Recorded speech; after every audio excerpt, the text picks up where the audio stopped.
All right, Jessica. Now we're going to go to our experts, Jessica Browdy and Ania Rodriguez. And thank you again, everybody, for joining us. And thank you to our experts for coming on Just Ask TCI, holding yourself and others accountable. Hi, everybody. Good afternoon. It's nice to see some familiar faces and some new faces. So welcome.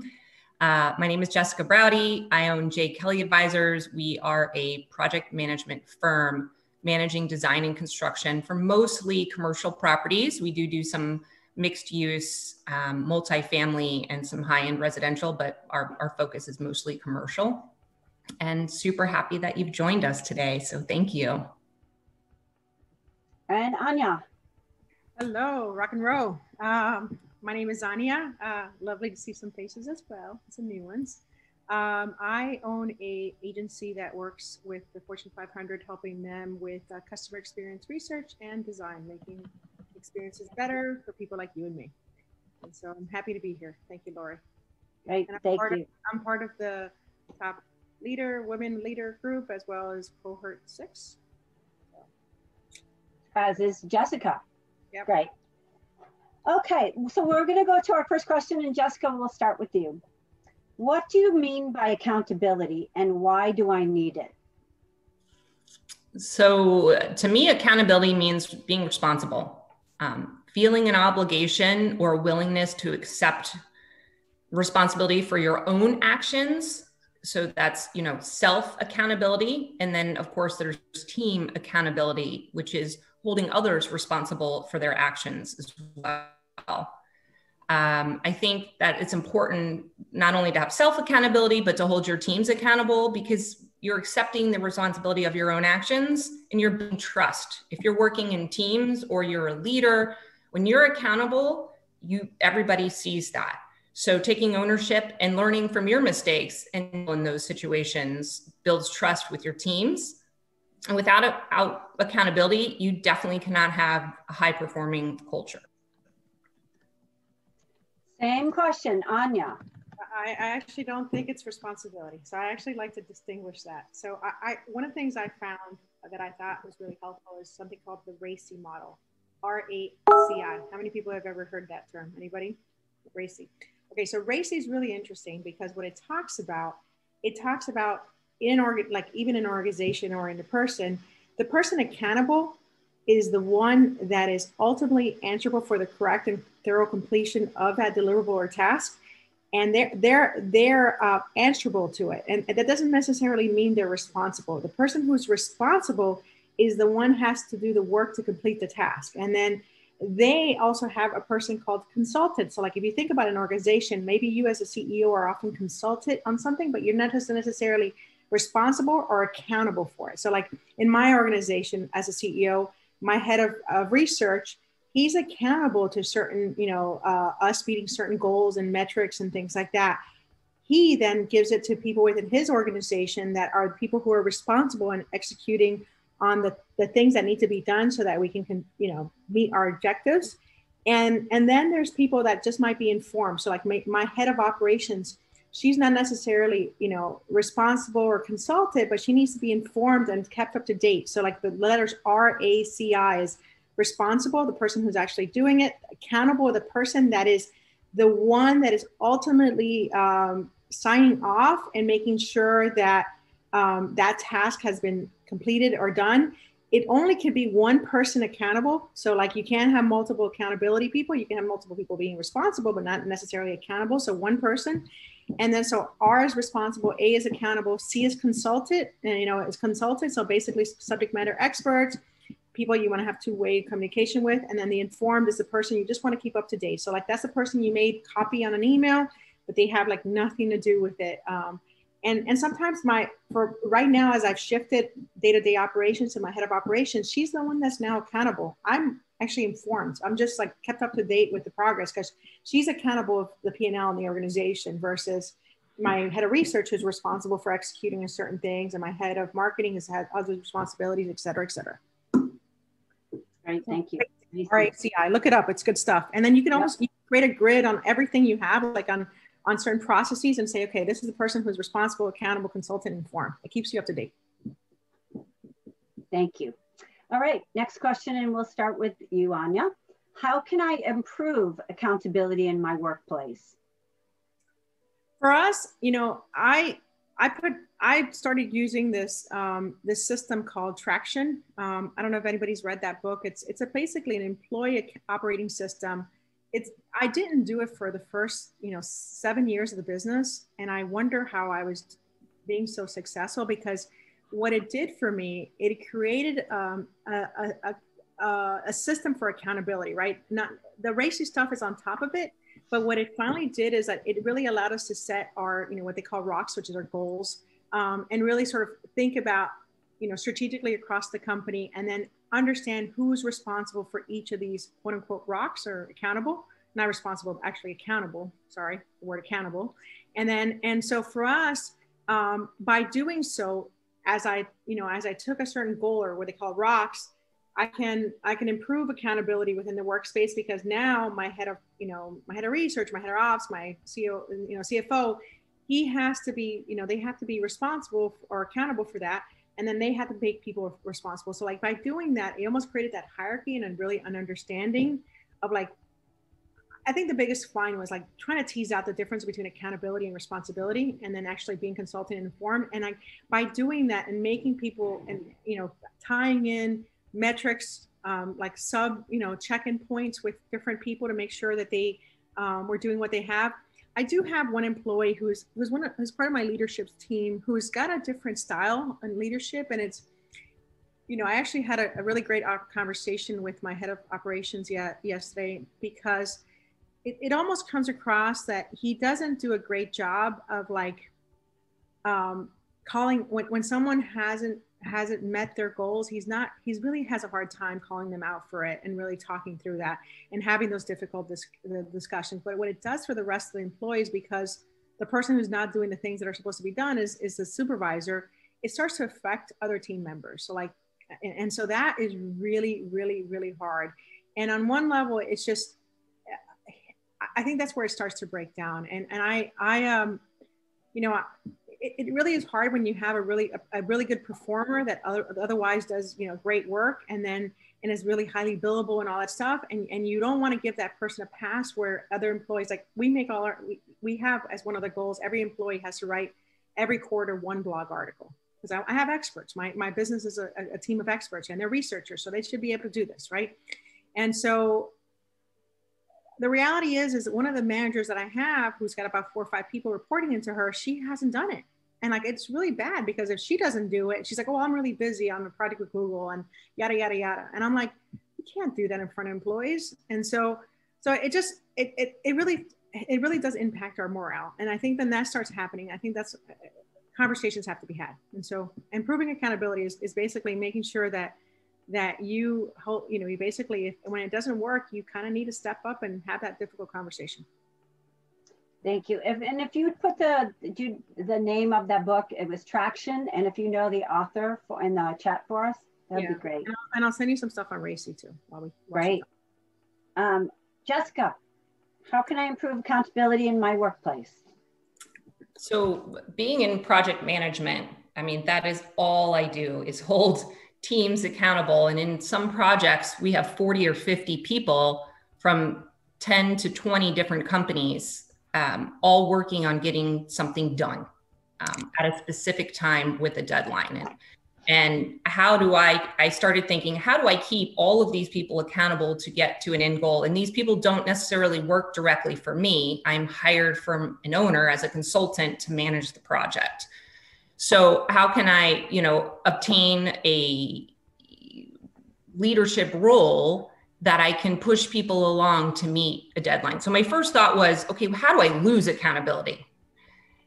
By tolerating missed expectations, or failing to act decisively, or not being clear on the purpose, and trying to remember that my purpose, even though the goal may be the same, my purpose may not be the same as the architect's purpose, or the engineer's purpose, or the low voltage consultant's purpose. And so when I started to think about how I lose accountability, I thought, okay, how can I bring it back? How can I maintain accountability? So I went through kind of my process, and I ironed it out. And it's about like a 10-step process to try to keep everybody in line and accountable. And I really thought this worked for anybody who's at a leadership level or working with teams in peer groups and trying to get people to follow along.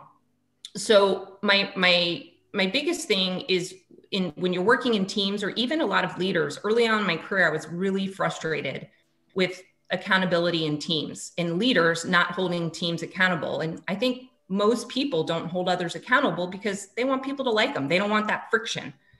But I think you don't have to have friction to hold people accountable. So I kind of ironed out the process that I follow with my teams. And I think the first thing is just not to be afraid to hold people accountable and call them out respectively. And what do I mean by that? It's just being clear and firm and stating the facts. You don't have to raise alarm or sound upset.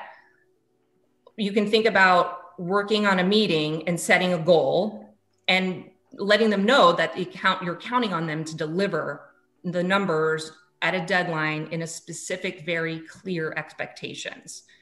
And typically when you start to have that discussion, you'll receive some answers as why somebody did not meet a goal or a deadline or something that you asked them to do. I know Leslie mentioned sometimes, she expects to give the team the work and then the work to be done. And what I've realized is that you do have to have check-in. And when you have that check-in, if the answers aren't adding up, is question the answers. Pull out some of the facts on the information. So for example, if you had a salesperson and you said, okay, by the end of the month, I would expect you to have 5 calls and then report in. And at the end of the month, they said, 5 contacts. Well, I've had 10 contacts, but okay, so who did you call? Get the list of the people. I think just doing that brings out a discussion with that person. And I think making specific statements, not general statements, is a way to make sure that you are aligned on the same expectations. Like one of the things that is really good about a specific statement is a lot of times when people are trying to hold someone accountable, they become motivational. You're doing a great job here, because they don't want to cause friction, or, it becomes difficult to hold somebody accountable to say, you said you do this, but you only did this. So if you get motivational, make sure you come back to the facts and you state the purpose, and make sure that the purpose is clear and that you guys are both on the same page. Because what I might think is the outcome is not the same as somebody else's outcome, because they're seeing it from their point of view and their perspectives, and what maybe their purpose is, and it might not be aligned with yours. So set clear expectations, be specific, state facts. And then I think if you're looking to receive good outcomes, you've got to come up with ways for that to be measurable. So whatever it is that you're asking for somebody to do, if it's a report, if it's a number of sales, there's common tasks, and then there's, the team and the accountability. And however you can find a way for those to be measurable, whether it's a meeting once a month or once a quarter, to be able to follow up and hold those items accountable. And I've always used meet often and check in. Once you meet often and check in, especially if there's a group of people, nobody wants to come to the meeting unprepared. So typically they start working on it very quickly before that meeting. So you can have a touch point or a check-in point to say, hey, this is going in the right direction. I like what I'm seeing. Or pull back and say, this part over here looks a little bit off from what we discussed in the last meeting. Then go back and state the facts from the last meeting and realign on the purpose or the outcome. And then I think too, you can't always expect somebody to meet your outcomes if it's possible they don't know, they don't understand, they need support. So coach them through their challenges. So if there's a challenge and you're noticing the same thing over and over again, coach the person through those challenges and have a just honest discussion about what the challenge is. Hey, I've noticed that you're not meeting XYZ deadline, or you're not coming to the meetings with what we have expected. We see this as a challenge. How can we help? Coming to the person with a discussion and a mutual respect usually helps them obtain that accountability. And then you can understand if there's an issue. Maybe it's a personal issue and has nothing to do with the work. And then I think let them know the importance of their role and how they are important to your group or your team, so that they understand by not being accountable to whatever you're asking them to do does affect you in your job as well. And then I think the last thing is, especially when you're holding somebody accountable and you're trying to work through difficult situations, is finish with, this is going to sound a little bit cheesy, but finish with love, like the things that you do appreciate, and reiterate then the statements that you made earlier, being specific, giving clear expectations, and then lastly, always providing deadlines that you agree upon. And it might not be coming from you, the deadline. You can ask them to say, well, when can you get this done by? And those are kind of my steps that I take in holding my teams accountable. And honestly, I don't have a lot of issues with big teams and keeping everybody accountable, because I follow this process. And very rarely does somebody come to a meeting without what they need to have, because I do the check-ins and I do have the conversations. And if somebody's missing something, I have a sidebar conversation with them. And so far, it seems to be pretty successful. Right, thank you. Next question, and Jessica, and we'll start with you. How can I measure accountability in the workplace, and what metrics do I use? So I really thought about this one, and Ania might have something really creative because she's really good at this, but I'm not sure that like actual accountability, I don't have a tool for measuring actual accountability. But I think if you're wanting to measure individuals' results, that it has to go for that team member. Everybody has different roles and different challenges, and sometimes they're not producing a tangible product that you can measure. I look at it like ROIs, indicated outcomes of what you expect for that person at the beginning of the year to that next year. So now's a really good time to sit down with your team and say, here are the goals for this year, and using that to start measure accountability.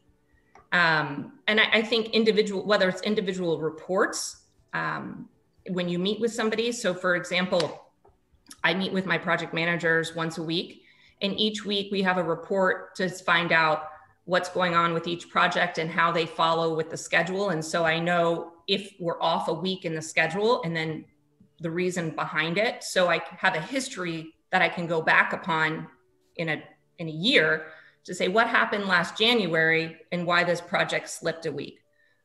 Or even reports on how we budget and save money, reports on business development and who they've called and how many people they've called and how many contacts that they've actually made a successful project win with. So I think it's individual to the role, and creating the report, some type of report, a quick one pager that you can go back and meet with them in 3 months, 6 months, a year, whatever works for you in your company. Great, thank you. Ania, and I'm sure you have metrics. Yeah, so one of the things that kind of happened that I started doing, so for us, every week my leadership meets before this. They have to put together a scorecard. I have both leading indicators and then sort of the normal revenue and sales and all that stuff, typical things that I might want to know, like what we're doing to date which is more like what's happened already, right? So how much cash have we collected, et cetera. And I think that really sort of making sure that you mix both leading and sort of like normal, business metrics is important. And by leading metrics, I'm talking through like, if I'm thinking about the sales pipeline, like the percent growth of my pipeline, what does that look like? Is it improving or is it going down, right? And do I have, I might just, instead of saying number of closed deals, I might want to say, okay, how many new proposals did I have? How many people visited the site and filled out a form? And that starts to tell me that there's movement. When there hasn't been a lot of movement, I know there's something going off and I need to fix some of my marketing or do something because I'm not seeing much traffic or whatever it is. For us, when we set our annual goals, to Jessica's point, then we set the annual goals typically in January, right? The first week. And then we break them down to the first quarter and what are the top issues that we're going to solve for in that quarter. Because typically the way we start our quarterly, like whatever annual planning was that we'll go through all our issues and then we'll kind of figure out what are our biggest pain points and where we're going to attack and fix. So this year was a lot for us around working through a lot of our processes and getting them all updated and making sure that we executed and it was followed by all. And what does that mean? And how does that work? And making sure that everybody on the team had a number that they were accountable for. And that's all part of that traction stuff. But what happens when we go through, like, when we break things down into quarters, which depending on the framework you use, whether you're using this traction stuff, a lot of my clients use what's called OKRs, right? Objective key results. And that's used by Google and all the big boys when they're trying to do their annual planning. And for us, it becomes down to, like, if someone basically at the executive level, the way that they report to me is whether they're on track or not. And if they're not on track, then we bring it back down to an issue, which we then identify what this issue is, discuss it, and then solve as a team. And that happens every week. So, like, if someone goes off track, I need to know they're already off track to meet the end of quarter goal.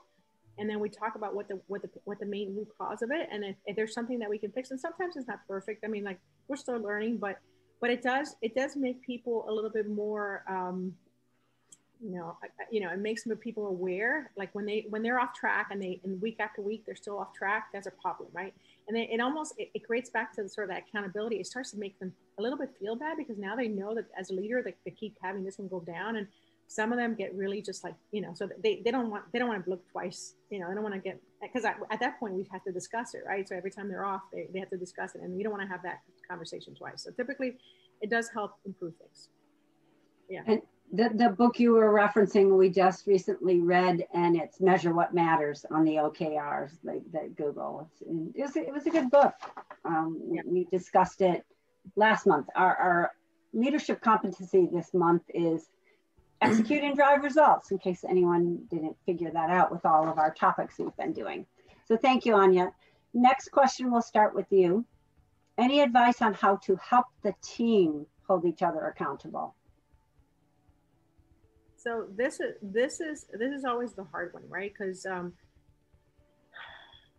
I think for me, I had to learn, and I'm still trying to learn, to letting go of the vine a little bit, because I tend to like want to fix things, right? And so really what's helped is that we finally, like, I wasn't big on the idea of tiering the company and making all these levels for the sake of levels, right? But I think what it does do is that once you have, like, sort of, if you will, middle management of sorts, then you get to the people that now they don't want to look bad. So I think for me, it's almost like learning how to delegate the right level. And so in that delegation of responsibilities, if you will, then, and making sure still when someone is held responsible, and obviously at the top accountable, but it's almost those systems in check. So, like, it goes back to, like, just making sure that you're weekly understanding if they're on track or not. And if they don't, then you need to have that conversation. And it goes back to what Jessica just said. I think she had a phenomenal way to pull it together. And Jess, you should put the little, like, bullet points on the right-hand side, because, or if you haven't already, do that for me, because I love the way you said it. I think we all forget. I think it's a really hard conversation, because when you have really good people who are doing good stuff otherwise, and then they're like messing up one or two things and it's causing pain, it's hard to, I mean, to Jessica's point, nobody wants to like, nobody wants to be that mean, like, kind of person, and I struggle with it. I can micromanage too if I get to be a jerk, and so I try to go back and forth and go back and forth. But I think the biggest thing for me is just, it's all about delegation. Like, once I started feeling that I didn't have to be the only one holding people accountable and things like that, it took a lot of weight from me. Thank you. Jess. Yes, Ania, I'd be happy to. I'll type them up and I'll send them to Lori, and she can send them to the group. I think for me,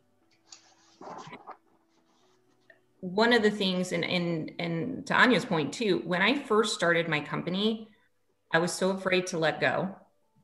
which I realized was death to an entrepreneur after I was feeling like I was going to burn out. But once I started to do that, it was, okay, how can I make sure these things are getting done without being a micromanager? Because I don't like to be micromanaged, and I didn't want my team to have to feel that from me. So one of the things I thought about was through TCI was we had created accountability partners in our own TCI groups to make sure that we did our goals. And this was a few years ago when we had a big group all of a sudden, and then everybody was trying to fit everything in, but nobody had really written anything down. And so it was taking forever. So we all decided, okay, in order to make sure that these meetings are fruitful, let's make sure we come with what we need written down, and, we'll check in with somebody. So we each created an accountability partner so that we would call that person and say, hey, did you do your goals? And honestly, that was really helpful. And it kind of got me then into a rhythm of doing it. And, I still have times where I'm like, I didn't do it, but it does help. So if you're in a team, I highly recommend creating an accountability partner. And depending on what you're doing, create a plan with that accountability partner. What is the expectation of each other? What are you going to do to help that other person also help you? So I think accountability partner could be great depending on the situation. And then something that I love, my son's teachers or teacher, we have somebody that helps with the virtual teaching, and she uses her Apple Watch for everything. But she says, hey, Siri, remind me at 12 o'clock that Jacob needs to sign into Miss Marin's class. So I was like, I never used my watch for that, or my phone for those types of alarms. And there's so much stuff in my head, which I'm sure all of you deal with. You can't remember everything. So if you have an Apple Watch, I highly recommend talking to it and saying, hey, Siri, remind me on Thursday, December, whatever it is, 17th at 2 o'clock to call Justin and ask him about such and such. And at 2 o'clock, it will repeat that to you next Thursday, because I can't fill all that stuff up in my calendar. I have way too many things. And sometimes it's just a little tidbit. And that goes back to what I was saying with check-ins. We don't have time to check in on everybody and what they're doing. And, did you do this? Did you do that? You don't want to be anybody's mama. So use it as just a tool to say, hey, we talked about this last Thursday. Where are we? What's going on with this? And I'm telling you, that little technology it's telling me it's just added that whole thing to my watch. So I'm not sure when it's going to give me that reminder, but Thursday, December 17th is when it's going to give you that reminder. So I'll send you all an email reminder at that time. No. But I do really think it helps. It has been a really great little technology tool for me on little reminders and personal stuff. You can put a grocery list together. You're out driving in your car and you're like, oh, I forgot I need to go buy blah, blah, blah. Put it on your reminders. Let the watch do it for you. Don't try to keep all that stuff in your head. And then I think the last thing is be the change you want to see. Make sure that if you expect your team, your employees to be accountable, that you are showing up accountable, that you're showing up on time, that you're showing up with the information, that you're doing what you say you're going to do. Because when they see it, that expectation does transfer down to them. Great, thank you. Ania. And again, you guys, if you have something from the floor to add, feel free to jump in after before we start the next question. So I think I didn't I answer that first? Advice on how to help the team. Oh, I'm out of order then. Okay. Barry has something, Lori. Yep, go ahead, Barry. I was just going to add, I think because I was doing a presentation on Wednesday and it was on building relationships, but to Jessica's point and to Ania's point, just 4 agreements, be impeccable with your word. And that covers a lot of this stuff, which I really, if you just remind people to be impeccable with your word. And Jessica, thank you for the plug on the watch, because I've never wanted one, but hearing that made me just think, maybe I should reconsider. Yeah, I didn't either. I'm not a watch person, but between that and like tracking how much time I've been sitting at my computer to remind me to do something, it's been great. Okay. Our last question, and then we'll open it up if there's any other questions. And let me get back on track. So it's Jessica starts. Even my own model, I should have written it down on my piece of paper so I can keep track. You'd think with our 5 questions I could do that, but I got to get the watch. What are some concepts of accountability and follow through for leaders? I think the first thing is, right, like you said in the very beginning, leaders are always growing, right? So first start by holding yourself accountable to the one thing that you're going to do, whether it's this day, this week, this month, or this year. I mean, don't make yourself crazy as leaders, and wearing multiple hats. It's difficult to try to do everything. So don't set yourself up for failure, but pick one thing that you're going to hold yourself accountable for in a period of time and do it. Because when you do it, it's a success and it feels good. And you can share that with other people. And then I think as a leader, the concept of accountability for people who work for you or within your teams or in your peer group is start with the discussion of what you'd like to see or what you had previously talked about if you're not seeing something come to fruition. And I think if you come at it with a hat on that this is a discussion and a conversation, and changing your perspective of, and this is something that I've had to learn and I continue to have to talk to myself through it. It's not being frustrated when somebody comes to the table with not your expectations, and pulling that back and saying, okay, I'm going to start with the discussion with what I had expected or what we talked about last time and why we're here now. I think those would be my 2 little tidbits. Great, thank you. And there actually is a book called The One Thing. I think it's Gary Keller's the author. Jermaine Smith-Bow, who runs Urban League, she did a TCI talk a few years ago on The One Thing. It's a really short book. It's interesting that you had said that, because that's along the lines of what he talks about. So, oh, cool. I'm going to read it. Another good, easy book, The One Thing. Ania. Can you put the name of that author? I haven't read The One Thing. Sure. Can you put that? I'll put that in chat. But I didn't actually put the author. So, I don't know. I think, I think the biggest thing as a leader and and those examples that you have to set is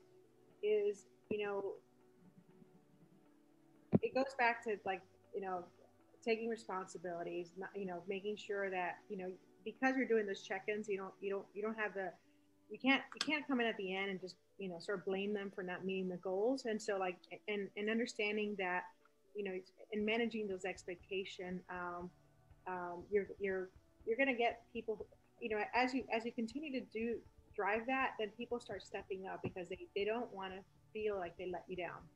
And so, I think for me, it goes that be impeccable with your word. I think I've struggled with that because I think even early age, somehow integrity became something that was sort of drilled into me somehow. And I think there's good and bad to that, because sometimes I do have a spin where I almost, if people don't really do what I think they should be doing, even though I've done all the check-ins, I've done all the work, and I try to do all the things so that I don't feel like it can go wrong, right? But I think the thing I've learned through time as I've matured more as a leader, it's sometimes there's just things you can't control. People are going to be people, and I think that's the hardest thing to learn, because you can do all the right things, you can play all the right steps, but you sometimes just have people who just don't care, or they're not invested, and it's not personal to you and all that good stuff. But are you having a hard time hearing me? Is it better like that? No, okay. And so yeah. So for me, it's been that. I think it's that finding that balance, because I think somehow if you take that to full flash, you can drive yourself crazy. It's hard, because even when you hire leaders and you try to put in people don't, especially people who are early leaders, they don't want to look bad. They want to be the cool boss. They want to be the nice boss. They want to be the, they don't want to like have be the one that has those difficult conversations. And so I don't know. I think it's learning how to balance being like, I think it comes down to delegation and like being able to pull it down, because when you're carrying all that weight, it's heavy. I don't know. That's how I'm finding a little bit of a release at my level now. And I think just to piggyback on that, if I may, is, when I go through my process and I still see somebody who, whether it's my own person or somebody on one of my teams, not doing what they are supposed to do, I kind of run through this list of like, are they competent? Do they know what they're doing? And if it was to go to other businesses, like, do they know the work? Do they know the product? Do they know the sales? Do they know your systems? And if the answer is no, then there's a whole other thing that goes with training or understanding, or maybe at that point, once you've run through all those things and you've done all the check-ins, and if somebody's not invested and they don't feel like they have the purpose, that maybe they're just not the right partner or team member, and that's when it becomes the next hard decision, right? Of after holding accountability. Because what I have realized, especially in working in corporations and several big corporations for a number of years, is when accountability is not held at a leadership level and you just continue to move that problem person from team to team to team, it kills the culture and it kills high performing teams. And if you don't hold that person accountable, and if accountability means letting them go, that might be the best thing, not only for you, but for your team. And that's a hard decision to make. I mean, I struggle with that too, Ania. And I have to remind myself when I go through all of those steps and I've done all of those things, if that's not the right person, you've got to let them go, because it will kill your team. It'll kill your culture, and nobody will look at you like a leader. It'll just cause frustration. Yeah, I think one thing to add to that, one of the other things that another tool within this traction sort of framework is this thing, which is like, we do like now we do it like it literally is happening right now, which is we go through every employee and we say to ourselves, do they get it? And that's a plus, they get it, plus minus, they somewhat get it, and negative, they don't get it, which is if they start getting negatives, there's an issue. Do they get it? Do they want it? And do they have the capacity?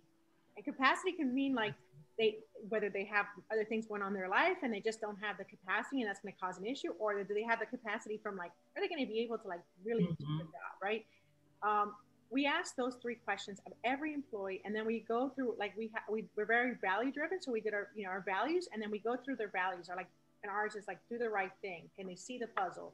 Do they all those, and if anybody starts, there's some of them that if they get like a negative, like do the right thing, if any of my employees don't do the right thing, they're gone. I don't even think about it. I don't care how good you are.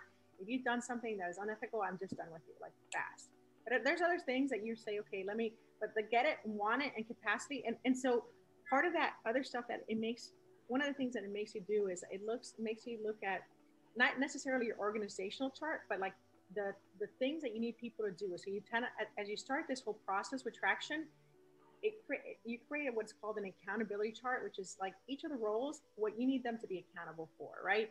And you don't necessarily put the person in that seat just yet, because that person might be in the wrong seat. So like my head of operations used to sit in a sales seat. She's really good at operations.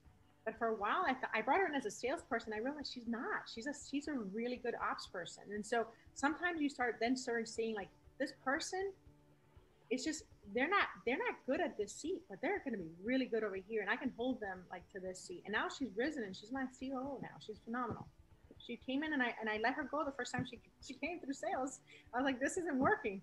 We got to go. And a year later, she came back and she's awesome. She's been with me now 3 years and the head of my operations. So great. Yeah. So any other, we've got a little bit of time left. So any questions, any comments? Yes, go ahead, Barry. So first of all, Ania, I would love to hear more about the be impeccable with your word, because I'm always up for challenging whatever I've read that I thought resonated. So I'd like to, but we could do that offline. But for what we were just talking about with the accountability chart, etc. when you have people that are in the wrong spot, how long does that take to flesh out? And the reason I ask is because recently I was introduced to an assessment that I've been using, and it really helps to see what unconscious motivators, what's going on beneath the surface with people. And it helps to see what requirements they need in a job to be happy, to show up as their best self. And so did you do I'm just, did you do what's that? Did you do the strengths finder? Is that what you did? No, it's called print assessment. Okay. And it's got a piece to it. And it was developed because of the people that developed it were working with a lot of businesses in the corporate world, and they could do put all the stuff in place, but then things wouldn't happen. So understanding what people need to be motivated is really, what it comes down to. And you really get to see different personalities and get to see. And so I'm just wondering, I've been super impressed, but I'm curious because both Jessica and Ania, you're working in that space, what you use to really find what people's true talents are and what they're really good at without finding it out because they're just not doing the job, the way that you need them to. So just throwing that out there. Yeah, so for us, I do Strengths Finder. Everybody who starts do the Strength Finders, and that helps me kind of understand what are their strengths and try to play to that. And so if you don't know what that framework is I can put a couple things out. No, I am familiar with. So that's helped me. I think other tools that we've used, I think it comes down to, like, for me,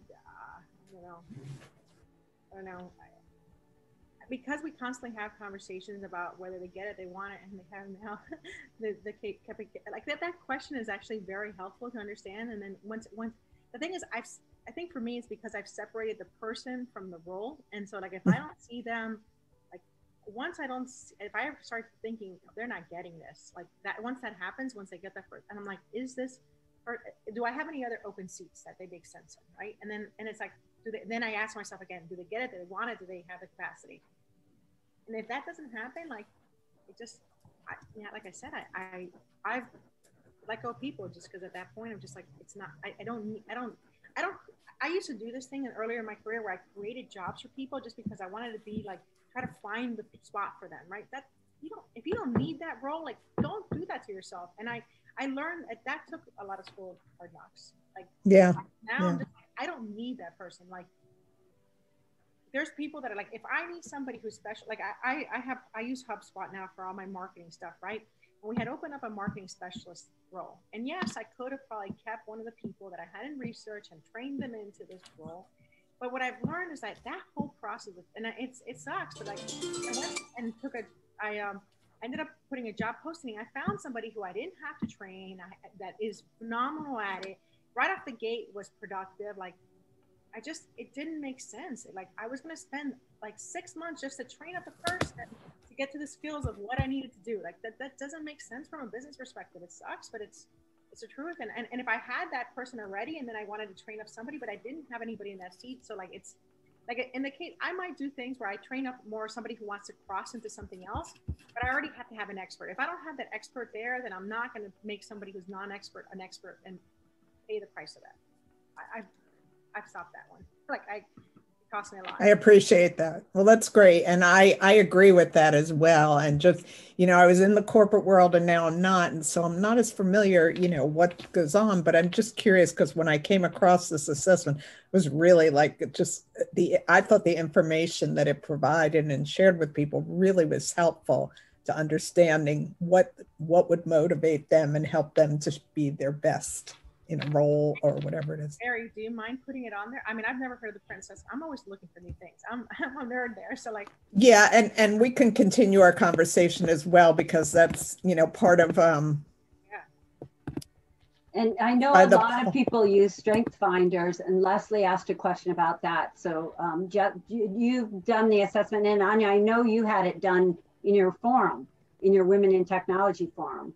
I had done it before. I mean, we started doing this like year 4 of the business. I literally hire people and I just give them a book and they take the assessment and then I look at them. Yeah, I highly recommend it. I think the Gallup Clifton Strength Finder is really good.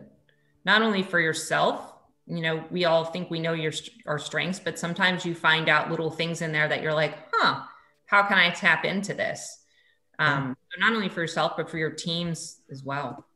And I think if you buy his book, you get the assessment or something. It might be $20, yes, right? Yeah. Yeah. It comes with a key to take the assessment. Right. So in our last minutes, any other questions, thoughts on keeping your team, holding yourself and others accountable?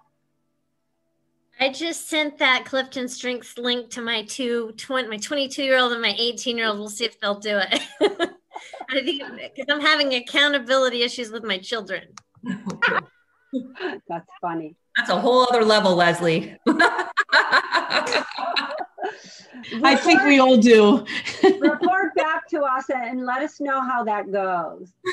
There is a last parting thoughts before we close out for our Friday. It's not time yet to close out for the business day, but last parting thoughts. Well, Jess, anything? Ania? Just thank you all for being here and listening. And, you know, I do appreciate any of the feedback and extra questions. And, you know, it's always good too, to walk away thinking about something new or, you know, what you've learned from other people in the group. So thank you all to joining and, you know, especially to the new people for taking a leap and joining something new.